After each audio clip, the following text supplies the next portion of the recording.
देश में अब अगले महीने 5 राज्यों में विधानसभा के चुनाव होने वाले हैं, लेकिन सबसे ज्यादा फोकस उत्तर प्रदेश पर है।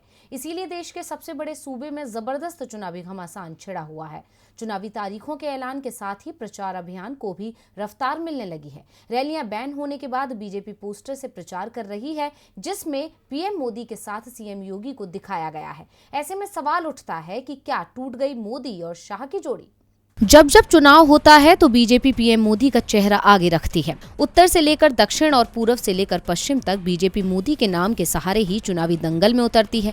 इसके साथ ही अमित शाह से लेकर राजनाथ और कई दिग्गजों की तस्वीरें होती हैं।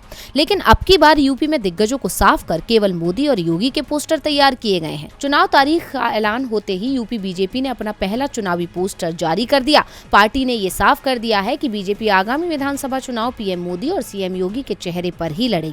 इसके साथ ही इस पर भी मुहर लग गई है कि बीजेपी की ओर से मुख्यमंत्री उम्मीदवार योगी आदित्यनाथ ही होंगे। यूपी बीजेपी की ओर से जारी चुनावी पोस्टर में लिखा है कि मोदी है तो मुमकिन है, योगी है तो यकीन है। इससे पहले देखा जा चुका है कि यूपी में योजनाओं के शिलान्यास और लोकार्पण कार्यक्रम में पीएम मोदी और सीएम योगी साथ साथ रहे। पीएम मोदी अक्सर सीएम योगी की तारीफ करते रहे हैं, यहाँ तक कि सीएम योगी भी मोदी के मुरीद हैं। ऐसे में सवाल उठता है कि क्या मोदी और शाह की जोड़ी टूट गई है? क्या अब शाह की जगह योगी ने ले ली है? क्या पीएम करते हैं योगी पर शाह से ज्यादा भरोसा? अब तस्वीरों और तारीफों के बाद तो ये सवाल उठना लाजमी है, जिसे लेकर राजनीतिक विशेषज्ञ मानते हैं कि पीएम मोदी सीएम योगी पर आंख मूंद कर भरोसा करते हैं। इसीलिए उन्होंने बिना परेशानी के अपना कार्यकाल पूरा किया। यही वजह है कि अब की बार फिर बीजेपी ने योगी पर भरोसा जताया है, लेकिन इससे अमित शाह पर से भरोसा उठने के संकेत मिलने लगे हैं।